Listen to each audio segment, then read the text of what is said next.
ஒரு பெரிய பிராண்டு ஒரு ப்ராடக்ட்டை மார்க்கெட் தெரியாமல் லான்ச் பண்ணால் என்ன ஆகும் அப்படிங்கிறதுக்கு ஒரு பெரிய எக்ஸாம்பிள் நிஸ்ஸானோட எக்ஸ் ட்ரெயில் அப்படிங்கிற ஒரு வண்டி 3 சிலிண்டர் இன்ஜினோட இந்தியாவுக்குள்ளே வருது.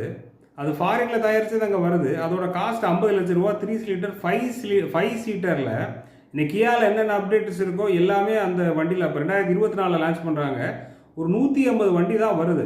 அந்த 150 வண்டியில் இந்தியன் கஸ்டமர்ஸ் யாருமே ஒரு யூனிட் கூட வாங்கலை. கடைசி ஒரு 27 யூனிட் மட்டும் டீலர்ஸ் பாயிண்ட்ஸில் பில் பண்ணுறாங்க. கடைசி அந்த யூனிட் எங்கே போகுது அப்படின்னா ஒரு 37 யூனிட்டுக்கு மேலே அவங்களால எந்த டீலர்ட்டையும் செல் பண்ண முடியலன்னா அவங்க என்ன பண்ணாங்கன்னா பிபிடிட்ட ஒரு 40% டிஸ்கவுண்ட்டில் கொடுக்குறாங்க. அது 27 லட்ச ரூபாய்க்கு இன்னைக்கு பிபிடி அவங்க வெப்சைட்டில் விற்கிறாங்க. ஒரு நிசான் மாதிரியான ஒரு கம்பெனி 50 லட்ச ரூபாய்க்கு ப்ராடக்ட்டை மார்க்கெட்டில் கொண்டு வந்து ஃபெயிலியர் ஆகி திரும்ப அதை ஒரு ரீசெல்லர்கிட்ட கொண்டு போய் விற்கிற அளவுக்கு வந்திருக்காங்க அப்படின்னா அவங்களோட மார்க்கெட்டிங் எத்திக்ஸையும் அவங்களோட மார்க்கெட்டோட ஐடியாவும் பாருங்கள்.